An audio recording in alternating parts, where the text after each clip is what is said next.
Remue ménage. Remue ménage.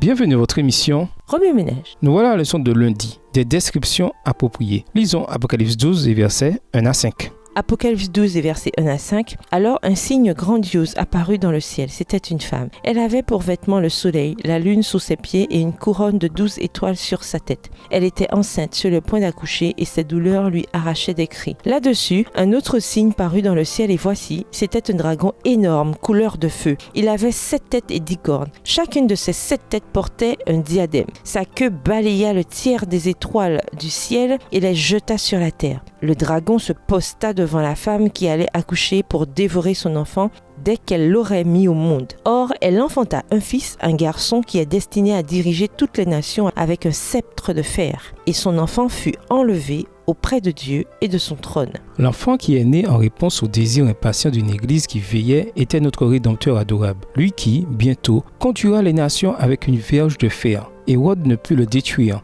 Les puissances conjointes de la terre et de l'enfer ne purent le vaincre. Bien que tenu pour un temps sous la domination de la tombe, il déchira ses bonnes cruelles, ouvrit le chemin de la vie pour l'humanité et monta jusqu'à Dieu et son trône. Il monta au ciel à la vue de ses disciples, leur laissant et nous laissant la promesse de son retour. Satan attendait avec impatience la mission du Christ sur la terre, ce qui serait sa dernière chance de renverser le plan du salut. Il vint vers le Christ avec des tentations trompeuses. Il essaya de le détruire tout au long de son ministère. Quand il réussit finalement à le déposer dans le tombeau, dans son triomphe malveillant, il fit l'impossible pour l'y garder. Mais le Fils de Dieu sortit triomphant de toutes ses confrontations avec le diable. Il donna à ses fidèles disciples cette bienveillante promesse. Celui qui vaincra, je le ferai asseoir avec moi sur mon trône, comme moi j'ai vaincu et me suis assis avec mon Père sur son trône. Apocalypse 3, le verset 21. Il y a aussi de nombreux exemples, semble-t-il, où l'on dit de Satan qu'il est vaincu ou renversé. Il y a celui où il fut banni du ciel, un autre où il fut vaincu par Jésus lors de son premier avènement, et un jour,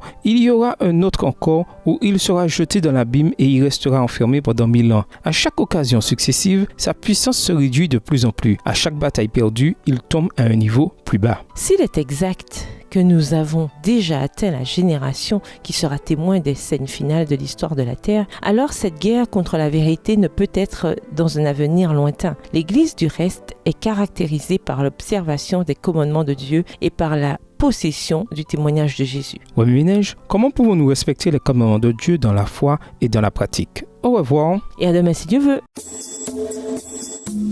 Remue ménage. Remue ménage.